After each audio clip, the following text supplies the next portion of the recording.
नमस्कार, मैं हूं नारायण शर्मा और आप देख रहे हैं AINS न्यूज 24 चैनल। अब खबरें विस्तार से। जिस दिन का सभी को इंतजार था आखिर वो आ ही गया और चुनाव परिणाम सबके सामने हैं। परिणाम के अनुसार 5 राज्यों में से 3 राज्यों में भारतीय जनता पार्टी को स्पष्ट बहुमत हासिल हुआ है, जिनमें राजस्थान, मध्य प्रदेश और छत्तीसगढ़ हैं। छत्तीसगढ़ की बात करें तो यहाँ भी परिणाम चौंकाने वाले आए हैं। यहाँ भाजपा ने ऐसी छलांग लगाई कि 14 सीट से सीधे 56 सीट तक पहुंच गई। वहीं सत्तारूढ़ दल कांग्रेस 34 में ही सिमट गई। कांग्रेस के कई मंत्रियों समेत उप मुख्यमंत्री TS सिंहदेव भी चुनाव हार गए हैं। आम आदमी पार्टी एक बार फिर छत्तीसगढ़ में अपना खाता नहीं खोल पाई। छत्तीसगढ़ के मुख्यमंत्री भूपेश बघेल पाटन से चुनाव जीत गए हैं। उन्होंने 19,543 वोटों से अपने निकटतम प्रतिद्वंदी विजय बघेल को चुनाव हरा दिया है। पाटन में यूं तो जनता कांग्रेस छत्तीसगढ़ ने भी एड़ी चोटी का जोर लगाया था, लेकिन राजनीतिक जानकारों की माने तो यहां सिर्फ कांग्रेस और भाजपा में टक्कर थी, जिसमें कांग्रेस ने भाजपा को करारी शिकस्त दे दी। छत्तीसगढ़ की कांग्रेस सरकार में मंत्री रहे अमरजीत भगत भी चुनाव हार गए। सीतापुर विधानसभा के परिणाम आने पर अमरजीत भगत का एक पुराना वीडियो वायरल होने लगा, जिसमें वे एक चैनल के माध्यम से कह रहे हैं कि अगर कांग्रेस की सरकार नहीं बनी तो वे अपनी मूंछें कटवा लेंगे। परिणाम आने के बाद भारतीय जनता पार्टी ने उनके उस बयान और बिना मूंछों की एडिट की गई फोटो को ही वायरल कर दिया। अगली सरकार हमारी नहीं बनेगी तो मैं मूंछ मुड़वा दूंगा। तो ये थे हमारे साथ मंत्री अमरजीत भगत जी। छत्तीसगढ़ की साजा विधानसभा से कांग्रेस के मंत्री रहे रविंद्र चौबे भी चुनाव हार गए। उन्हें चुनाव हराने वाला एक सामान्य कदकाठी का गरीब ईश्वर साहू है, जिसके पास न तो चुनाव लड़ने के लिए पैसे थे, न ही प्रचार करने के लिए गाड़ी। लेकिन भारतीय जनता पार्टी ने उस पर हुए अत्याचार को अपना हथियार बनाया और न्याय के लिए राजनीतिक ताकत को जरूरी बताते हुए टिकट दिया, साथ ही हर संभव मदद की और उस गरीब ईश्वर साहू ने कद्दावर नेता रविंद्र चौबे को धूल चटा दी। छत्तीसगढ़ कांग्रेस के प्रदेश अध्यक्ष दीपक बैज भी अपनी सीट नहीं बचा पाए। वे भी चुनाव हार गए हैं।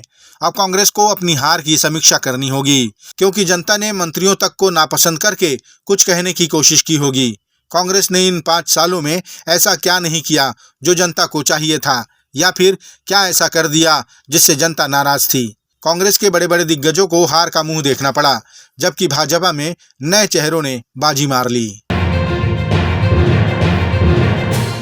छत्तीसगढ़ की लैलूंगा विधानसभा सीट से कांग्रेस की प्रत्याशी विद्यावती सिदार ने जीत दर्ज की है।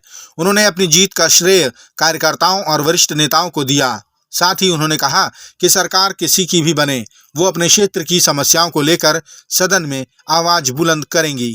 मैं मेरी जीत का श्रेय सभी कार्यकर्ताओं को, हमारे लैलूंगा विधानसभा के नेता लोगों को देना चाहती हूँ, जिन्होंने आज लैलूंगा विधानसभा एक महिला प्रत्याशी होने के नाते बहुत मेहनत किया, प्रयास किया और आज उनकी जीत है मेरी जीत नहीं। सरकार जिसकी भी हो, मैं अपने विधानसभा में मेरे कार्यकर्ताओं को साथ में लेकर और अपने विधानसभा स्तर में काम करूंगी, सरकार किसी की भी बने।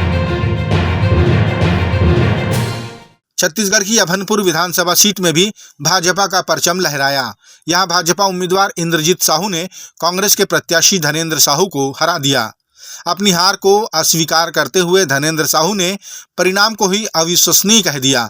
उन्होंने मीडिया के सामने ही EVM पर ठीकरा फोड़ते हुए कुछ गलती होने की संभावना व्यक्त की। इस तरह के जो नतीजे आए हैं बिल्कुल विश्वसनीय नहीं है, अप्रत्याशित नतीजे हैं कि किस तरह से पिछली हमारी कांग्रेस की सरकार ने 5 साल काम किया है, हर वर्गों के लिए काम किया है, किसानों के लिए किया है, मजदूरों के लिए किया है, भूमिहीनों के लिए किया है, युवकों को बेरोजगारी भत्ता भी दिया है, कर्मचारियों की भी मांगे को मानी गई है, व्यापारी भी खुश थे, कोई वर्ग ऐसा नहीं था कि जो सरकार से नाखुश थे। लेकिन उसके बावजूद भी इस तरह के परिणाम की जो देखने को मिल रहा है ये बिल्कुल विश्वसनीय नहीं है। अवश्य ही इसमें जो EVM का जो मशीन में जो छिड़काने की आशंका जो है इससे बलवती होती है।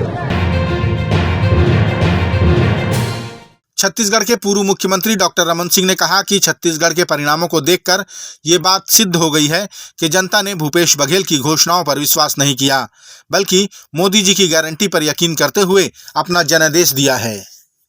पूर्व मुख्यमंत्री ने कहा कि हमारी जीत के लिए केंद्रीय नेतृत्व का समय देना सबसे अहम रहा और प्रधानमंत्री की गारंटी के साथ प्रस्तुत किया गया घोषणा पत्र सर्वमान्य साबित हुआ। भारतीय जनता पार्टी मोदी जी के नाम से, मोदी जी के काम से 9 साढ़े 9 साल की उपलब्धि को लेकर जिस प्रकार केंद्रीय नेतृत्व ने मेहनत किया, प्रधानमंत्री जी ने समय दिया, गृह मंत्री जी ने समय दिया, राष्ट्रीय अध्यक्ष जी ने जो समय हमको दिया और जनता को मोदी जी की गारंटी, जनता ने उस पर भरोसा किया, भूपेश की बातों पर भरोसा नहीं किया।